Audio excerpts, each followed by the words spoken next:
Assalamualaikum warahmatullahi wabarakatuh. Perkenalkan, nama saya Cynthia. Di sini saya selaku perwakilan dari kelompok 9. Di sini kami akan mempresentasikan hasil diskusi kami mengenai sejarah dan perkembangan pendidikan di Amerika. Pertama-tama, saya akan memperkenalkan anggota kelompok saya terlebih dahulu. Yang pertama ada Agnes Vivian, yang kedua ada Putri Novitasari, yang ketiga ada Widya Ayu Lestari, dan keempat ada Ajeng Noverla Winda. Materi yang pertama akan dibacakan oleh saya sendiri. Baiklah, yang pertama saya akan membahas mengenai sejarah awal pendidikan di Amerika Serikat. Negara Amerika Serikat adalah sebuah negara yang mana memiliki bangsa-bangsa emigran dari beberapa kawasan di dunia. Yang pertama ada Eropa Utara dan Eropa Barat. Negaranya yaitu Inggris, Skotlandia, Perancis, Belanda, dan Jerman. Ada juga Eropa Selatan dan Timur. Negaranya yakni Italia, Rusia, Polandia, Austria, dan Hongaria.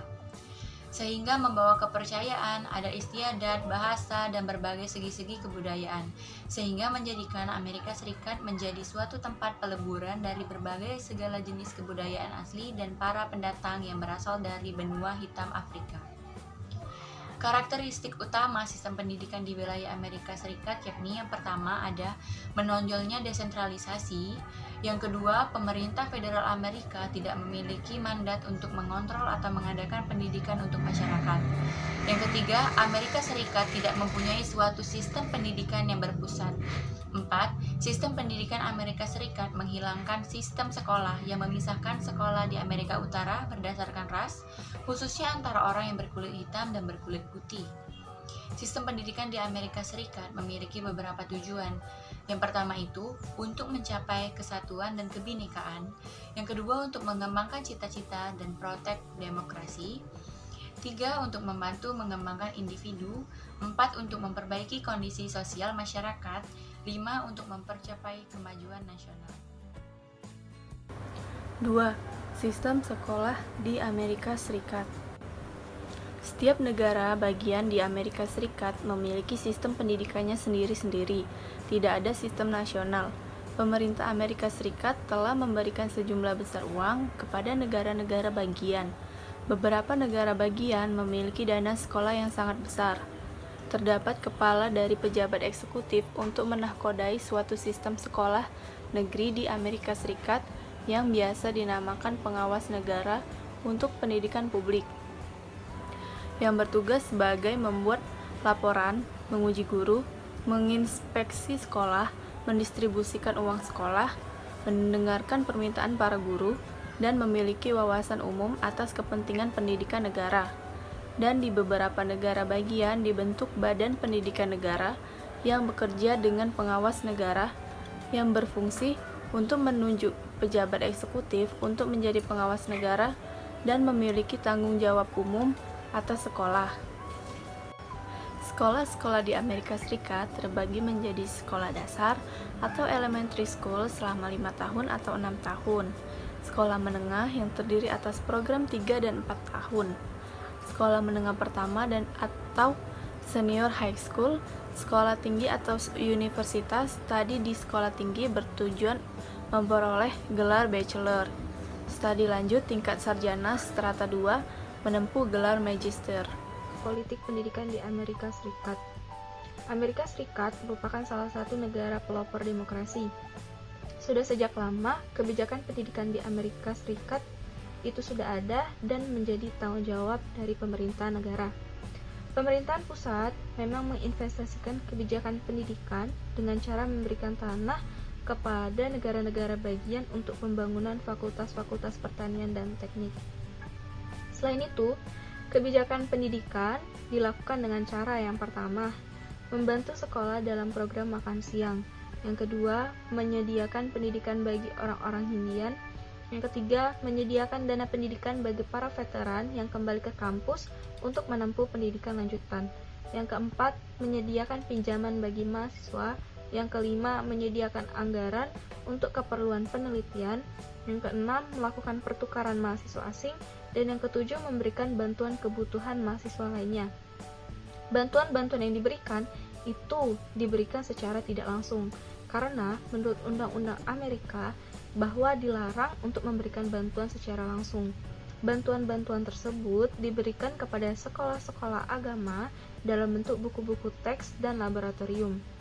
Tetapi pada masa pemerintahan Presiden Ronald Reagan, investasi pemerintahan pusat Amerika Serikat terhadap pendidikan mulai dikurangi, karena menurutnya pemerintahan terlalu mencampuri urusan kehidupan dari masyarakat. Maka selanjutnya tindakannya adalah menyerahkan tanggung jawab dan inisiatif kebijakan pendidikan kepada negara-negara bagian. Yang keempat yaitu reformasi pendidikan Amerika Serikat. Pemerintah Amerika Serikat sejak tahun 1990 mencanangkan reformasi pendidikan. Pada tahun tersebut, Presiden Amerika Serikat George H.W. Bush beserta seluruh gubernur negara bagian yang telah menyetujui reformasi pendidikan dalam mencanangkan 6 tujuan nasional pendidikan Amerika Serikat yang baru, yaitu yang pertama, pada tahun 2000 seluruh anak di Amerika Serikat di waktu mulai masuk sekolah dasar sudah siap untuk belajar. Yang kedua, pada tahun 2000 tamatan sekolah menengah naik sekurang-kurangnya 90%. Yang ketiga, pada tahun 2000 murid-murid di Amerika Serikat yang menyelesaikan pendidikan pada grade 4, 8, dan 12 mampu menunjukkan kemampuannya dalam mata pelajaran yang menentang, yaitu bahasa Inggris, matematika, sains, sejarah, dan geografi. Setiap sekolah di Amerika Serikat harus mampu menunjukkan bahwa anak-anak yang dapat menggunakan pikirannya dengan baik sehingga mereka siap menjadi warga negara yang baik. Yang keempat, pada tahun 2000 siswa-siswi di Amerika Serikat adalah yang terbaik di dunia dalam bidang sains dan matematika. Yang kelima, pada tahun 2000 setiap orang dewasa di Amerika Serikat dapat membaca dan menulis, memiliki ilmu pengetahuan dan keterampilan yang diperlukan untuk persaingan dalam ekonomi global, serta dapat melaksanakan hak dan tanggung jawab sebagai warga negara. Yang keenam, pada tahun 2000, setiap sekolah di Amerika Serikat harus bebas dari obat-obatan terlarang dan kekerasan, serta dapat menciptakan suasana lingkungan yang mantap, aman, sehingga kondusif untuk belajar. Pokok-pokok reformasi tersebut dimaksudkan sebagai pegangan dalam membuat kebijakan-kebijakan pendidikan yang sudah harus segera diimplementasikan dan hasilnya harus sudah kelihatan pada tahun 2000. Gerakan reformasi pendidikan di kalangan gubernur dipelopori oleh Gubernur Bill Clinton dan Lamar Alexander di masing-masing negara bagiannya. Gerakan yang dilakukan adalah sebagai berikut. Yang pertama, meningkatkan persyaratan untuk menamatkan suatu jenjang pendidikan. Yang kedua, melakukan tes standar untuk mengukur keberhasilan siswa. Yang ketiga, menjalankan sistem penilaian yang ketat terhadap guru sejalan dengan pembenahan jenjang karir bagi guru-guru. Yang keempat, memperbesar tambahan dana dari negara bagian bagi sekolah-sekolah. Tambahan dana baru ini pada umumnya dipakai untuk meningkatkan gaji para guru yang kala itu masih berada pada taraf yang sangat rendah. Akhirnya, Amerika Serikat berhasil benar-benar memperoleh kemajuan di bidang pendidikan, sehingga ketika Bill Clinton menjadi Presiden Amerika Serikat, keberhasilan Amerika Serikat sangat dalam mengembangkan kebijakan pendidikan menjadi perhatian khusus. Baiklah, di sini saya akan menjelaskan mengenai kurikulum dan metodologi pengajaran. Di Amerika Serikat, sampai saat ini tidak memiliki kurikulum pendidikan yang resmi. Ketika abad ke-19, muncullah sebuah tuntunan untuk mengubah kurikulum dan metode pengajaran dengan mengarahkan perhatian kepada kebutuhan murid yang berbeda. Dengan demikian, dalam kependidikan Amerika Serikat, siswa memiliki peluang yang besar untuk menentukan pilihan. Pertambahan jumlah populasi sekolah yang sangat cepat dan kemajuan iptek menjadi dorongan untuk inovasi-inovasi baru, terutama metode pengajaran. Yang mana di daerah perkotaan di Amerika Serikat, persoalan sosial yang terjadi memunculkan mata pelajaran baru, yaitu studi berupa etnis, pendidikan lingkungan, pendidikan seks, dan pendidikan narkoba. Tetapi, ketika awal tahun 1980-an, ada suatu kecenderungan yang terjadi, yaitu suatu kecenderungan untuk kembali pada yang lama serta kebutuhan baru atas pendidikan akhir. Selanjutnya, saya akan menjelaskan mengenai isu-isu pendidikan di Amerika Serikat, yang mana isu-isu ini merupakan masalah kependidikan yang dihadapi oleh masyarakat di Amerika Serikat serta pemerintahan Amerika Serikat. Berikut isu-isunya. Yang pertama, dinamika perubahan sosial masyarakat Amerika Serikat yang terjadi dalam beberapa dekade terakhir sangatlah mempengaruhi kependidikan di Amerika Serikat. di mana hal ini dimulai dari tingkat prasekolah sampai perguruan tinggi, sebagai hasil dari emansipasi yang sejak lama diperjuangkan di Amerika Serikat.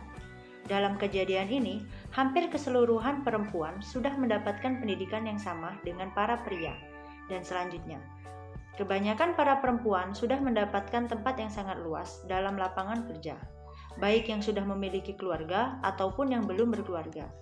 Yang kedua, masyarakat Amerika Serikat dihadapkan kepada masalah tingkat perceraian keluarga yang sangat tinggi, bahkan tertinggi di antara beberapa negara-negara di dunia.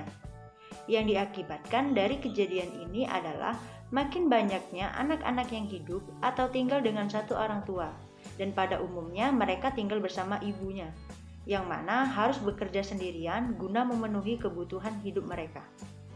Yang ketiga, sistem kependidikan Amerika Serikat memiliki berbagai badan-badan resmi yang berfungsi sebagai suatu instrumen monitoring dan evaluasi kependidikan.